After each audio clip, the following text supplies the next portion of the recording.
আল্লাহ তাআলা ওই বান্দাকে বেশি পছন্দ করে যে গুনাহ করছে, গুনাহ করার পরে আল্লাহ তাআলার কাছে কি চাবে? বেশি ক্ষমা চাবে। আল্লাহ তাকে পছন্দ করে না যে গুনাহ করছে, অপরাধ করছে, করার পরেও কি করে না? ক্ষমা চায় না। এই জন্য নবী মুহাম্মদ রাসূলুল্লাহ সাল্লাল্লাহু আলাইহি ওয়াসাল্লাম বলেন, কোনো মানুষ যদি সবচেয়ে গাভীর মধ্যে, গরুর মধ্যে, উটের মধ্যে সবচেয়ে দামি হচ্ছে উট, উট ক্রয় করছে, করার পরে উট কিছুদিন পরে উটটা হারিয়ে গেছে, বান্দা তালাশ করার পরে, সন্ধান করার পরে বান্দা ওই উটটা আবার ফিরে পাইছে। পাওয়ার পরে মানুষটা যতটুকু খুশি আনন্দ অনুভব করে, আল্লাহ রাব্বুল আলামিন বলেন, দুনিয়ার কোনো মানুষ যদি গুনাহ করে, গুনাহ করার পরে তাওবা নসুহা করে, আমি আল্লাহ রাব্বুল আলামিন কথা দিয়ে দিলাম, ওই বান্দার সমস্ত গুনাহ মাফ করে আমি জান্নাতি মেহমান বানিয়ে নিলাম। সুবহানাল্লাহ বলে।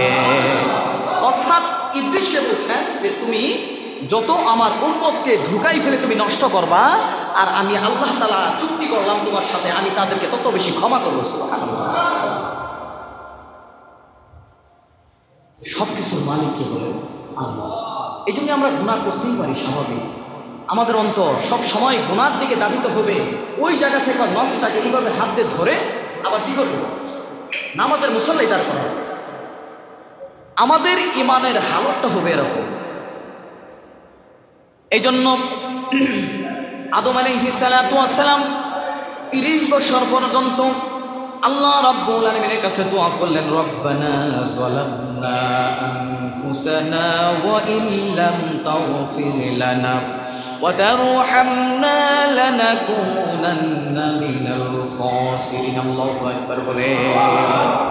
আদম আলাইহিস সালাতু ওয়াস সালাম আল্লাহ রাব্বুল আলামিনের কাছে প্রতিনিয়তই দোয়া করতেন, আল্লাহ আমি নিজের নফসের উপরে জুলুম করছি, আল্লাহ আপনি আমাকে মাফ করে দেন। সব সময় দোয়া করতেন।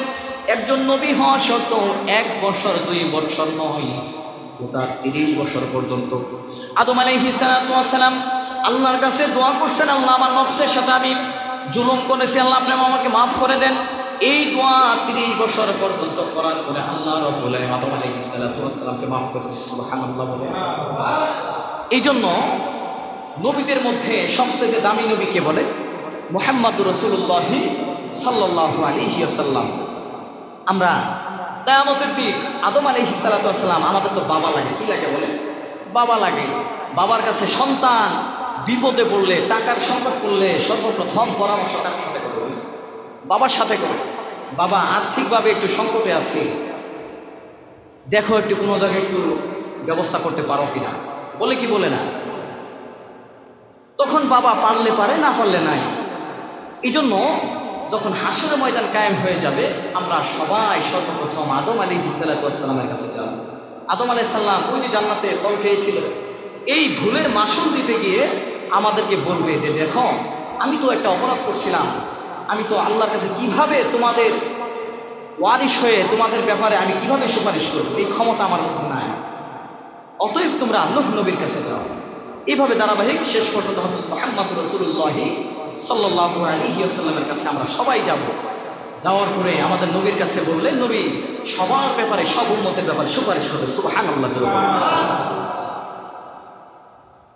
এই জন্য এই মুহররম মাসে বছরের প্রথম দিন, এই প্রথম দিন আমরা শুধু 31 লাইট করি আমরা 2025 সাল 26 সাল যেদিন শুরু হবে, আমাদের উচিত হচ্ছে যে জান্নাতের ভাষা হবে কি? আওয়াজটা বলে, আরবি আওয়াজটা বলে। জান্নাতের ভাষা কি? আরবি মাস, দিন, তারিখ কি যাচ্ছে আমরা বুঝি না। আমি যদি আজকে জিজ্ঞেস করি মুসলিমদেরকে, বলেন তো আজকে বছরের কত দিন যাচ্ছে, বছরের শুরু না শেষ, কেউ বলতে পারবে না। পারবেন? বলতে পারবেন? হয়তো 2-1 জন পাইতে পারে। মুহররমের 1 তারিখ, এই মুহররমের 1 তারিখ অর্থাৎ আরবি মাস হিসেবে বছরের শুরু। কি বলে?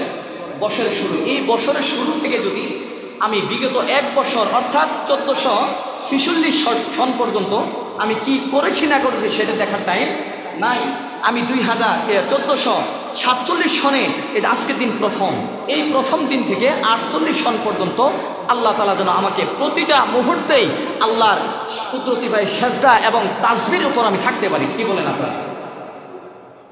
আর আমরা তা না করে ইংরেজি মাস হিসাব করি, 31 লাইট ওই দিনটাকে সামনে রেখে আমরা নাচ গান বিভিন্নভাবে বিভিন্ন অবৈধ কাজে আমরা লিপ্ত থাকি। নাউজুবিল্লাহ। এই জন্য আজকের আলোচনার মধ্যে যে আমার জীবনে বছরের প্রথম